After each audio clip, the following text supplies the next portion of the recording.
Hello everyone, मेरा नाम प्रकाश सालवानी है और मैं वापस आ गया हूँ थर्ड वीडियो के साथ। थर्ड वीडियो है video tutorial series IR for CSS के लिए और आज का हमारा टॉपिक है definition of IR, scope of IR and importance of IR. ये बेसिकली फर्स्ट क्वेश्चन होता है, अगर कभी आता है तो फर्स्ट क्वेश्चन आता है पेपर 1 में, और इसको आज हम देखेंगे इन तीन चीज़ों को, आईआर की डेफिनेशन क्या है, इसकी स्कोप क्या है और आईआर की इम्पोर्टेंस क्या है। थोड़ा सा हिस्टोरिकल पर्सपेक्टिव में ये थोड़ी सी आईआर में चीज़ें शामिल होती हैं, वो भी थोड़ी देख लेंगे। अच्छा, कमिंग टू द पॉइंट, सबसे पहले हम डेफिनेशन डिस्कस करेंगे थोड़ी सी, और थोड़े से कॉन्सेप्ट इसकी डिस्कस करेंगे। डेफिनेशन के साथ मैं आपको समझाऊंगा कि इंटरनेशनल रिलेशंस जो है वो as a field, as a interdisciplinary field क्या है, हम इसे क्यों पढ़ते हैं, ये कब आई और ये कब से पढ़ाई जाना शुरू हुई एज ए मतलब सेपरेट डिसिप्लिन। तो जो डेफिनेशन है वो मैंने सबसे सेकंड डेफिनेशन बनाने की कोशिश की है, ये अवेलेबल भी है नेट पे, आपको कहीं से भी ये मिल जाएगी। और बहुत सारी कॉम्प्लेक्स डेफिनेशंस मिलेंगे जिसमें प्रॉब्लम लैंग्वेज लिखी होगी, मुश्किल से टर्म लिखे होंगे, तो आप अगर वो याद करना चाहें तो वो भी याद कर सकते हैं। लेकिन ये समझाने के लिए मैंने ये वाली डेफिनेशन लिखी हुई है यहाँ पे, तो इसको डेफिनेशन को मैं पढ़ के थोड़ा सा समझा देता हूँ उन लोगों के लिए जिन्हें, उन बिजनेस के लिए जिन्हें नहीं समझ आती है या उन्हें समझानी पड़ती है। सिस्टमेटिक स्टडी ऑफ इंटरेक्शन, सबसे पहले तो हम इस थोड़ा सा फ्रेज को समझेंगे। Systematic study of interaction official and non official among different actors at international stage. अब आते हैं, सबसे पहले समझते हैं कि सिस्टमेटिक स्टडी क्या होता है। सिस्टमेटिक स्टडी का मतलब है कि प्रॉपर वे में स्टडी हो, जिसमें टेक्निक्स, मेथड्स एंड वो सब प्रोवाइडेड हो और उनके थ्रू हम स्टडी करें किस चीज़। इंटरेक्शन का मतलब है कि किस तरह से रिलेशन होता है। रिलेशन होता है उसमें इंटरेक्ट करते हैं, चाहे वो किसी के भी दरमियान रिलेशन हो तो उसमें इंटरेक्ट करते हैं कोई भी टाइप के एक्टर्स हों। तो ये ऑफिशियल एंड नॉन ऑफिशियल का मतलब है कि ऑफिशियल लेवल पे एक होता है, नॉन ऑफिशियल लेवल पे होता है। ऑफिशियल लेवल पे डॉक्यूमेंटेड होता है, लीगलिटीज़ आ जाती है उसमें, और नॉन ऑफिशियल होता है वो ऑफ द रिकॉर्ड होता है। Among different actors at international stage, तो ये जो इंटरनेशनल रिलेशंस की फील्ड है, इसमें एक्टर्स जो हैं इंटरनेशनल स्टेज पे वो नेशन स्टेट्स आ जाती है, आईजीओज, एनजीओज एंड एमएनसीज। आईजीओज कहते हैं इंटरनेशनल गवर्नमेंटल ऑर्गेनाइजेशंस को, जैसे हमारी रीजनल ऑर्गेनाइजेशन या इंटरनेशनल ऑर्गेनाइजेशन। एग्जांपल हम लें तो यूएन आ जाती है हमारी। यूएन से किसी नेशन स्टेट्स का सिंपली मतलब आप ले लें कि कोई भी एक स्टेट या कंट्री है, तो उसके यूएन से रिलेशंस हो गए, वो हम पढ़ेंगे। उसकी सिस्टमेटिक स्टडी करेंगे कि ये किस तरह से रिलेशंस जो है वो इनका इंटरेक्शन है। एनजीओज आ जाती है, नॉन गवर्नमेंटल ऑर्गेनाइजेशंस, और एमएनसीज आ जाती है, मल्टीनेशनल कॉर्पोरेशंस। मल्टीनेशनल कॉर्पोरेशंस वो ऑर्गेनाइजेशंस या कॉर्पोरेशंस होती हैं जो एक नेशन से ज़्यादा नेशंस में फैली हुई होती है। सिंपली से आप इसकी एग्जांपल ले लें तो जैसे मैकडोनल्ड है, इस तरह से। तो ये डेफिनेशन सिंपल सी डेफिनेशन है। इसका मतलब है कि हम जो डिफरेंट एक्टर्स हैं इंटरनेशनल स्टेज पे, उनकी इंटरेक्शन होती है, उनमें उनकी एक सिस्टमेटिक स्टडी करेंगे। उस जो फील्ड का नाम है वो इंटरनेशनल रिलेशंस है। International relations as a field जो है वो इस चीज़ का नाम है। अब मैंने इंटरेक्शन की बात की है, तो नॉर्मली बेसिकली इसमें 3 टाइप के इंटरेक्शन होते हैं। सबसे पहले अगर किसी भी रिलेशन में देखें तो 3 ही टाइप के रिलेशन होते हैं। एक तो कोऑपरेशन होता है, कोऑपरेट कर रहे होते हैं किसी वक्त, मतलब कोई भी इशू आ गया, मतलब दूसरा नंबर पे जो है कॉन्फ्लिक्ट है, तो जब कॉन्फ्लिक्ट हो गया, वार आ गई, कुछ हो गया, इसमें वॉर एक टॉपिक है तो मैंने इसलिए वॉर लिखा है यहाँ पे। तो क्राइसिस हो गया, कोई कॉन्फ्लिक्ट हो गया, तो कॉन्फ्लिक्ट को ख़त्म करने के लिए वो कोऑपरेट करते हैं, कभी कभी वो वॉर कर लेते हैं, कभी कैसे। तो इस तरह से रिलेशन इनके और इंटरनेशनल रिलेशंस चलते रहते हैं इनके। फिर कंपटीशन एक ऐसी चीज़ है जो हमेशा ही होती रहती है, क्योंकि ये among the different states relation है। जैसे अगर मैं एग्जांपल ले लूँ, पाकिस्तान हो गया, इंडिया हो गया, तो इनमें हमेशा कंपटीशन किसी न किसी तरह से चलती रहती है कि हम जो है ना वो थोड़ा आगे बढ़ें। और दुनिया की जितने भी इंटरनेशनल स्टेट्स, जितने भी नेशनल स्टेट्स हैं, उनमें कॉम्पिटिशन तो होता ही रहता है। कॉन्फ्लिक्ट कभी होता है, क्राइसिस होता है, लेकिन फिर उसमें कोऑपरेशन करते हैं वो और वो सॉल्व हो जाता है। तो इस तरह से जो है इनकी इंटरेक्शन होती है आपस में। अब यहाँ पे मैं एक चीज़ आपको ये बता दूँ कि इंटरनेशनल रिलेशंस जो है वो है इंटरडिसिप्लिनरी फील्ड। इंटरडिसिप्लिनरी फील्ड का मतलब ये है कि ये डिफरेंट टाइप ऑफ फील्ड्स जो हैं उनको कॉम्बिनेशन है, उनका एक मिक्सचर है। मतलब international relations is not purely about history, either it is not about politics. इसमें सिर्फ पॉलिटिक्स नहीं पढ़ेंगे, इसमें सिर्फ हिस्ट्री नहीं पढ़ेंगे, इसमें सिर्फ सोशल साइंसेस नहीं पढ़ेंगे। इसमें सब चीज़ें का एक ब्लेंड बना के ये समझने की कोशिश करेंगे जो डिफरेंट टाइप ऑफ एक्टर्स हैं इंटरनेशनल स्टेज में, उनमें रिलेशंस किस तरह से चलते हैं, किस तरह से काम करते हैं। मतलब कॉन्फ्लिक्ट होता है तो वॉर होती है। वॉर क्यों होती है?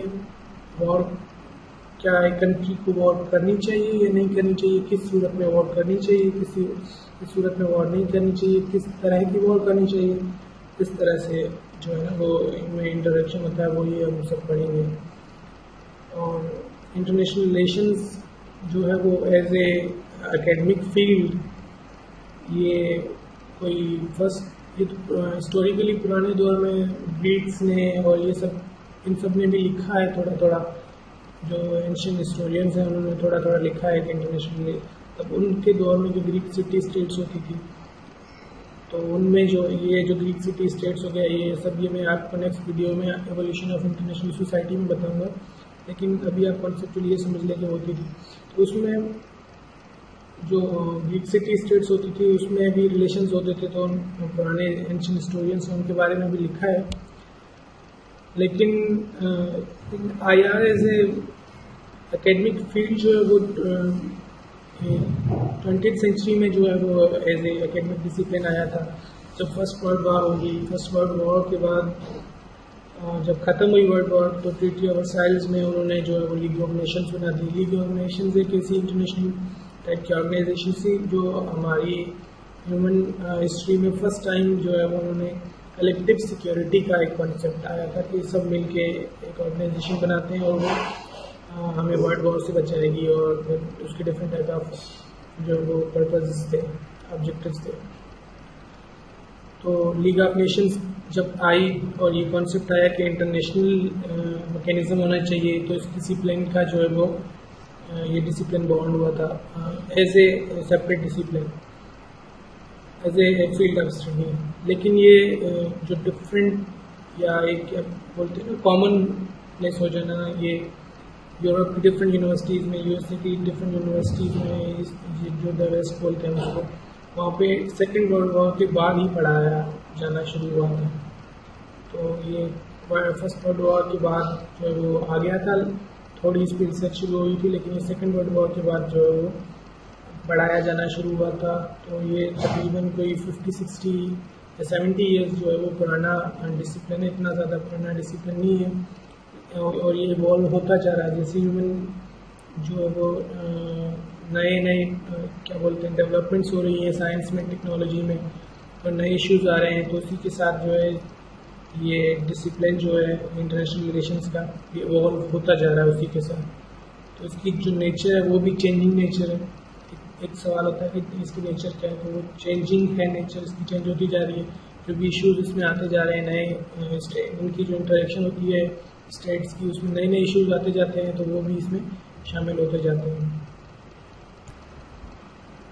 चलिए अब जो इस वीडियो का लास्ट पार्ट है उस पर आते हैं, वो है scope of international relations, scope of IR. तो स्कोप जो है, स्कोप का मतलब है कि अगर हम एक सर्कल लगाएं और उसको कंसीडर करें कि ये आईआर है, तो उस सर्कल के अंदर कौन कौन सी चीज़ें आ जाती है। मतलब वो जो सब्जेक्ट है या वो जो हम जिस चीज़ के बारे में बात कर रहे हैं उसको अगर हम पढ़ेंगे तो उसमें क्या क्या पढ़ेंगे, उसमें उसका स्कोप क्या है, उसकी बाउंड्री क्या है। तो इंटरनेशनल रिलेशंस जो है वो जैसे पहले मैंने बताया कि इंटरडिसिप्लिनरी फील्ड है और ये मिक्सचर ऑफ डिफरेंट जो है वो फील्ड्स का है, इसमें कॉन्सेप्ट्स आ जाते हैं। तो इंटरनेशनल रिलेशंस में हम इंटरनेशनल ऑर्गेनाइजेशंस के बारे में पढ़ेंगे, इसमें इंटरनेशनल लॉ जो है वो जैसे पहले मैंने 2 वीडियोज़ में भी बताया था तो वो भी इसमें आ जाता है। फॉरेन पॉलिसी के बारे में पढ़ेंगे, इसमें जस्ट फॉरेन पॉलिसी के बारे में नहीं पढ़ेंगे, लेकिन फॉरेन पॉलिसी जस्ट एक पार्ट है इसका, एक ही फील्ड है उसकी। इंटरनेशनल कॉन्फ्लिक्ट हो गया, जैसे मैंने अभी ऊपर आपको बताया। इकोनॉमिक्स रिलेशंस कैसे चलते हैं दुनिया में, क्योंकि कोऑपरेशन जब होता है तो इकोनॉमिकली हम जो है वो कोऑपरेट कर रहे होते हैं, ट्रेड कर रहे होते हैं जब लोग एक दूसरे से, या लोग कह लें या इंटरनेशनल रिलेशंस में हम लोगों की जगह स्टेट्स कहेंगे, तो स्टेट्स एक दूसरे से कोऑपरेट कर रही होती है। फिर मिलिट्री थॉट एंड स्ट्रेटजी जो है वो उस पर भी होती है, कॉन्फ्लिक्ट्स के टाइम में मिलिट्री स्ट्रेटजी और थॉट्स इन पे भी जो है वो ये भी इसी IR का पार्ट है, इसमें आता है, इसकी स्टडी कर होती है। और इंटरनेशनल रीजनल सिक्योरिटी हो गई, जैसे एक रीजन की सिक्योरिटी कैसे की जानी चाहिए, एक रीजन और दूसरा रीजन में इंटरेक्शन कैसे होती है, वो सब भी पढ़ेंगे। स्ट्रेटजी की स्टडी हो गया। इंटरनेशनल पॉलिटिकल इकोनॉमी हमारे सिलेबस में भी एक टॉपिक है, तो ये भी हम पढ़ेंगे। कॉन्फ्लिक्ट, वॉर एंड पीस हो गया, ग्लोबलाइजेशन और इंटरनेशनल रिजीम्स हो गई, ये सब इसमें आते हैं। और इसमें बेसिक कॉन्सेप्ट्स हैं बराबर इट कवर्स में, जो हम ये जो नीचे लिखी हुई है 4 लाइनें, ये बेसिक कॉन्सेप्ट्स और ये हम एक्चुअली हमारा ज़्यादा फोकस हो गया। स्टेट सॉवरेनिटी हो गया। स्टेट सॉवरेनिटी अगर आपको नहीं पता कि क्या है तो ये मैं नेक्स्ट वीडियो में आपको स्टेट पे एक वीडियो बनाऊंगा, उसमें बताऊंगा। बेसिकली सॉवरेनिटी एक स्टेट का कैरेक्टरिस्टिक है।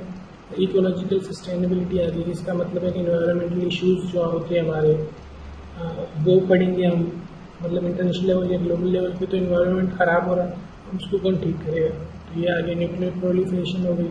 प्रोलिफरेट करना मतलब to spread the nuclear technology.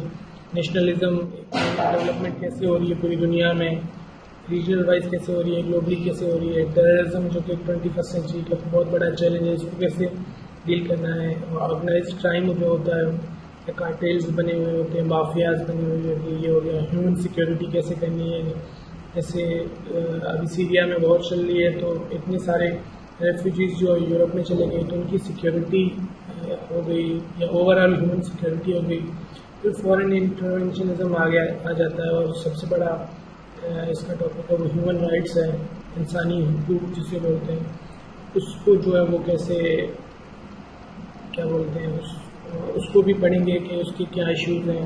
इसके बारे में UN की एक कन्वेंशन है, UN declaration of human rights, अगर हो सका तो उसको भी थोड़ा आउटलुक करेंगे। तो ये सब चीज़ें आ जाती हैं IR में, IR की जो स्कोप है उसमें। तो बेसिकली इस वीडियो में हमने डेफिनेशन पढ़ी है IR की और इम्पोर्टेंस पढ़ी है IR की। IR जो है वो एज एकेडमिक फील्ड या एकेडमिक डिसिप्लिन कब से आया और कब से पढ़ाया जाना शुरू हुआ, IR के बेसिक से कॉन्सेप्ट्स क्या हैं और IR का स्कोप क्या है। ये वीडियो मैं यहीं पे ख़त्म कर रहा हूँ। नेक्स्ट वीडियो में जो वो इंट्रोडक्शन, जो सिलेबस में इंट्रोडक्शन पार्ट में जो नेक्स्ट हेड्स सब हेडिंग्स हैं उनको डिस्कस करूँगा।